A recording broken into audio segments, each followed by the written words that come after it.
Palakkad DCC പ്രസിഡന്റിനെതിരെ Congress പ്രവർത്തകരുടെ പ്രതിഷേധ യോഗം.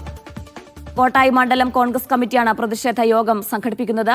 ഗ്രൂപ്പ് നേതാക്കളുടെ താൽപര്യം മാത്രമാണ് DCC പ്രസിഡന്റ് A. തങ്കപ്പൻ സംരക്ഷിക്കുന്നതെന്നാണ് ആരോപണം. 14 പേർ നേരത്തെ രാജിവെച്ചിരുന്നു. 3 വർഷമായി പാർട്ടിയുടെ ഒരു കാര്യത്തിലേക്കും പങ്കെടുക്കാതെ പാർട്ടി വിരുദ്ധ പ്രവർത്തനം നടത്തുന്ന ആളുകളെ പറ്റി ബഹുമാനപ്പെട്ട ജില്ലാ പ്രസിഡന്റിന്റെ ജില്ലാ കമ്മിറ്റി യോഗത്തിൽ ഞങ്ങൾ ഈ കാര്യം പറയുകയുണ്ടായി. എല്ലാവരും തന്നെ അന്ന് ഇവർക്കെതിരെ കർശനമായ നടപടി ഉണ്ടാവണമെന്ന് പറയുകയുണ്ടായി.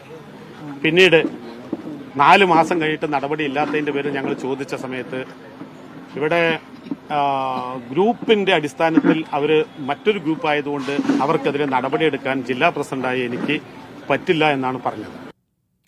വിശദാംശങ്ങളുമായി സാജിദ് അജ്മൽ ചേരുന്നുണ്ട്. സാജിദ്, എന്തൊക്കെയാണ് ഈ DCC പ്രസിഡന്റിനെതിരെ പ്രതിഷേധക്കാർ ഉന്നയിക്കുന്ന ആരോപണങ്ങൾ?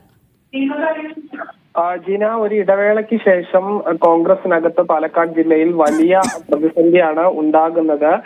നിലവിൽ കോട്ടായി മണ്ഡലം പ്രസിഡന്റ് നേതൃത്വത്തിലാണ് ജില്ലാ അധ്യക്ഷൻ A. തങ്കപ്പനെതിരെ ഒരു കൺവെൻഷൻ വിളിച്ചു ചേർത്തിരിക്കുന്നത്. നിരവധി കോൺഗ്രസ് പ്രവർത്തകരാണ് ഈ കൺവെൻഷനിൽ പങ്കെടുക്കുന്നത്.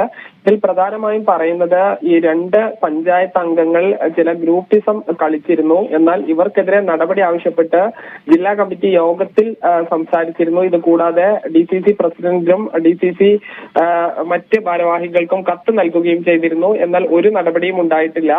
ഇതിൽ DCC പ്രസിഡന്റ് തന്റെ ഗ്രൂപ്പ് അല്ലാത്ത മറ്റാളുകൾക്കെതിരെ നടപടിയെടുക്കാൻ കഴിയില്ല എന്നാണ് പറഞ്ഞത്. ഇതിൽ പ്രതിഷേധിച്ച് നേരത്തെ 14 പേർ രാജിവെച്ചിരുന്നു. ഇനിയും കൂടുതൽ രാജി ഉണ്ടാകുമെന്ന സൂചനയാണെന്ന് മണ്ഡലം പ്രസിഡന്റ് തന്നെ ഈ കൺവെൻഷനിൽ പങ്കെടുക്കുന്നതിലൂടെ വ്യക്തമാകുന്നത്. തദ്ദേശ തെരഞ്ഞെടുപ്പ് അടുത്തിരിക്കെ ഈ കോൺഗ്രസിന് ഇത് വലിയൊരു പ്രതിസന്ധി തന്നെയാണ് സൃഷ്ടിക്കുന്നത്. ജീന, ശരി, സാജിദ് അജ്മലാണ് വിശദാംശങ്ങൾ നൽകിയത്.